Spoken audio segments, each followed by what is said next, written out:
Kolkata night Riders auction से पहले इन्होंने एकदम ही अपनी स्क्वाड को बदल डाला है। गंभीर साहब केकेआर से जुड़े हैं और हो सकता है कि ये उन्हीं का इम्पैक्ट हो कि भाई अब हम एक नए सिरे से अपनी स्क्वाड को तैयार करेंगे, बिल्ड करेंगे आईपीएल 2024 के लिए। बट इम्पैक्ट किसी का भी हो, केकेआर ने प्लेयर्स तो रिलीज किए हैं और अब आईपीएल 2024 के ऑक्शन में इनकी ऑक्शन स्ट्रेटजी क्या होगी, केकेआर के टारगेट एरियाज क्या हैं और किन प्लेयर्स को ये टारगेट कर सकते हैं, जानेंगे इस वीडियो में। सो बहुत ही इंपॉर्टेंट वीडियो है सभी केकेआर फैंस और आईपीएल फैंस के लिए। तो चलिए स्टार्ट करते हैं। केकेआर की करंट स्क्वाड देख सकते हैं आप, मात्र 13 खिलाड़ियों को रिटेन किया है ऑक्शन से पहले। एंड इससे साफ समझ आता है कि केकेआर नए सिरे से अपनी स्क्वाड को तैयार करने के बारे में सोच रही है। इसके बाद रिलीज खिलाड़ियों की लिस्ट देखें तो रिलीज खिलाड़ियों की लिस्ट और करंट स्क्वाड की लिस्ट देखकर आप साफ और क्लियरली समझ सकते हैं कि केकेआर नए सिरे से शुरुआत करना चाहती है आईपीएल 2024 में। इसके बाद केकेआर की जो करंट स्क्वाड है उसके साथ यदि हम केकेआर की प्लेइंग 11 बनाने का प्रयत्न करें तो आप देख सकते हैं Jason Roy as an opener अब रिटेन किया है तो उनके साथ स्टिक करेंगे।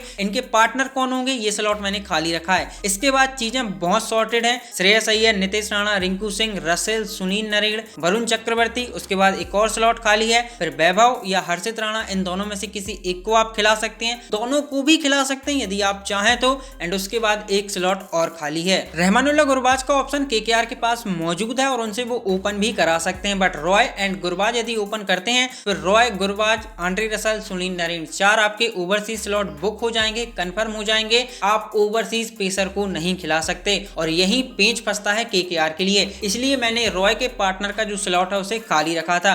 उसके बाद आप देखें तो Vaibhav, Arora and Harshit Rana, in my opinion इन दो में से कोई एक खेलेगा। रसेल एंड नरेन इन दोनों को रिटेन किया है तो अल्टीमेटली आपकी स्टार्टिंग 11 का ये हिस्सा होंगे। तो करंट स्क्वाड के साथ भी यदि हम देखें तो केकेआर की प्लेइंग 11 में 2 से 3 स्लॉट खाली नजर आ रहे हैं। इनकी ऑक्शन डिटेल्स की बात करें तो टोटल 12 स्लॉट इनको फिल करने हैं जिसमें से 4 ओवरसीज हैं और रिमेनिंग पर्स की बात करें तो 32.7 करोड़ इनके पास पर्स बचा है ऑक्शन के लिए। तो पर्स तो अच्छा है केकेआर के पास, पर इनको स्लॉट भी अच्छे खासे फिल करने हैं। इसके बाद केकेआर की ऑक्शन स्ट्रेटजी की बात करें तो टारगेट एरियाज जो इनके नजर आते हैं वो नंबर 1, इनको 2 क्वालिटी ओवरसीज पेसर चाहिए है प्लस इंडियन पेसर। अब करंट स्क्वाड में इनके पास ओवरसीज पेसर नहीं है तो वो इनको चाहिए ही चाहिए है प्लस इंडियन पेसर, क्योंकि currently Vaibhav, Arora and Harshit Rana मात्र 2 ऑप्शन आपके पास उपलब्ध हैं। एंड यदि आप दोनों को भी स्टार्टिंग 11 का हिस्सा बनाते हैं उसके बाद भी आपको इनके बैकअप में प्लेयर्स चाहिए हैं। Number 2, quality death over bowler. Currently आप देखें तो मात्र 2 तेज गेंदबाज हैं और पिछले सीजन हमने देखा था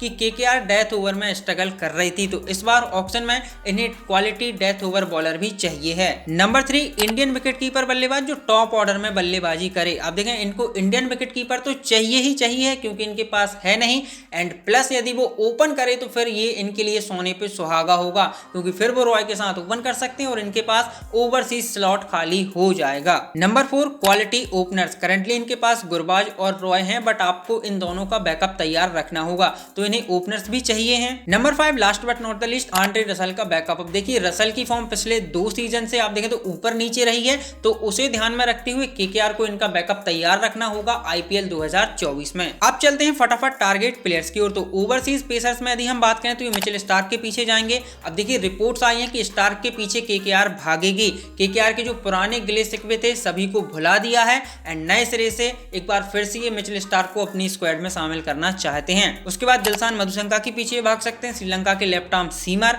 एंड जीजी साहब यहाँ मौजूद है तो मुझे लगता है कि मधुशंका के पीछे भागेंगे। जेराल्ड कॉटजे को भी ये पाने का ट्राई करेंगे कि यदि स्टार्क नहीं मिलते हैं तो कॉटजे हमारी टीम का हिस्सा हो जाएं। इसके बाद इंग्लैंड के ल्यूक वुड अवेलेबल है ऑक्शन में तो उन्हें पा सकते हैं ये, या फिर एक और ऑस्ट्रेलियन स्पेंसर जॉनसन। यदि स्टार्क आपको नहीं मिल पाते, आपके बजट से बाहर होते हैं तो फिर आप एक और Australian left arm seamer Spencer Johnson की ओर देख सकते हैं। इसके बाद जॉस हेजलवुड के पीछे आप जा सकते हैं। ड्वेन पेटोरियस की ओर ये टीम देख सकती है क्योंकि पेटोरियस को यदि ये बाय करते हैं तो 2 इनके आप देखें तो 2 क्वालिटी वो लेके आते हैं। एक तो ओवरसीज पेसर है, उसके साथ वो डेथ ओवर बॉलिंग के लिए भी जाने जाते हैं तो इनके 2 एरियाज को वो टिक करते हैं। एंड इंडियन ऑप्शंस की बात करें तो कार्तिक त्यागी के पीछे ये भाग सकते हैं और मेरे हिसाब से इन्हें भागना चाहिए कार्तिक त्यागी के पीछे। उसके बाद आकाश सिंह के पीछे आप भाग सकते हैं जिनको सीएसके ने रिलीज किया है। चेतन सकरिया ऑप्शन में अवेलेबल है, उनके पीछे आप जा सकते हैं या फिर आप यश दयाल को भी टारगेट कर सकते हैं। इसके बाद क्वालिटी डेथ ओवर बॉलर की यदि हम बात करें तो इन माय ओपिनियन केकेआर को भागना चाहिए हर्षल पटेल के पीछे ऑल आउट, क्योंकि हर्षल पटेल और केकेआर की जो होम कंडीशन है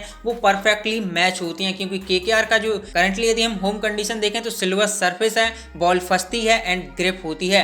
और हर्षल पटेल की भी यही स्ट्रेंथ है, वो सिल्वर बन कमाल की डालते हैं, उनके पास वो डिपिंग सिल्वर बन है। तो केकेआर की होम कंडीशन और हर्षल पटेल की स्ट्रेंथ दोनों आप देखें तो परफेक्टली मैच हो रही हैं। और हर्षल पटेल एक क्वालिटी डेथ ओवर बॉलर भी हैं, तो ये दो टारगेट एरियाज को फिट करते हैं। एक तो कमाल के इंडियन पेसर प्लस आपको एक क्वालिटी डेथ ओवर बॉलर मिल रहा है। तो इन माय ओपिनियन केकेआर को हर्षल पटेल के पीछे ऑल आउट जाना चाहिए। इसके बाद इंडियन विकेट कीपर बल्लेबाज जो ओपन कर सकें, तो इनमें कुछ नए नाम लेके आया हूं केकेआर के लिए। नंबर 1 बिपिन सौरभ बिहार के बल्लेबाज हैं और सैयद मुश्ताक अली ट्रॉफी के हालिया इनके आंकड़े आप देखें तो 8 पारियों में नियरली 500 रन, 152 का स्ट्राइक रेट, तो कमाल के ऑप्शन रहेंगे। नंबर 2 उर्विल पटेल जिनको गुजरात टाइटंस ने रिलीज किया है, इनके आंकड़े यदि हम देखें तो 8 पारियों में 164 रन, 202 का स्ट्राइक रेट। इसके बाद केकेआर हार्दिक देसाई की ओर भी देख सकती है, सौराष्ट्र के ओपनिंग बल्लेबाज, 7 पारियों में 356 रन, 172 का स्ट्राइक रेट। तीनों कमाल के प्लेयर हैं and in my opinion KKR को इन तीनों में से किसी एक को डेफिनेटली टारगेट करना चाहिए इस ऑक्शन में और अपनी स्क्वाड का हिस्सा बनाना चाहिए। इसके बाद क्वालिटी ओपनर्स की बात करें तो नंबर 1 ट्रेविस हेड को ये टारगेट कर सकते हैं। अब ट्रेविस हेड के आने से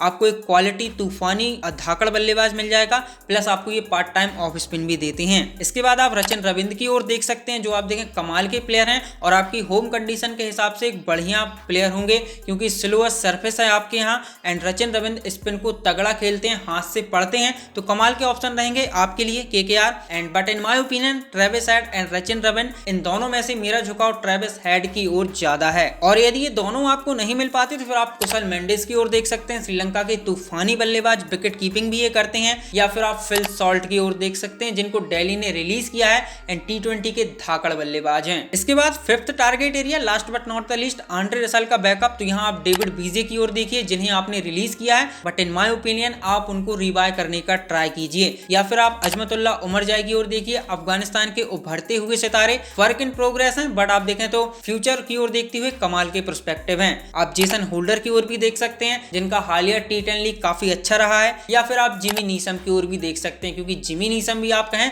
तो बुरे विकल्प नहीं होंगे। सो ये रही IPL 2024 के ऑक्शन में जाते हुए कोलकाता नाइट राइडर्स की auction strategy, target areas and वो प्लेयर जिन्हें केकेआर टारगेट कर सकती है। आप केकेआर के फैंस फटाफट से कमेंट सेक्शन में बताइएगा कि आपकी पसंदीदा टीम को किन प्लेयर्स को टारगेट करना चाहिए इस मिनी ऑक्शन में। अपनी राय देना ना भूलें गाइस। तो आज के लिए इतना ही। आई होप आप लोगों को वीडियो पसंद आया होगा। यदि पसंद आया है तो लाइक करें, अपने दोस्तों के साथ शेयर करें एंड चैनल पर पहली बार आए तो सब्सक्राइब करना ना भूलें। बाकी मैं मिलता हूं अगले नए वीडियो में, तब तक के लिए bye bye, take care, thank you so much.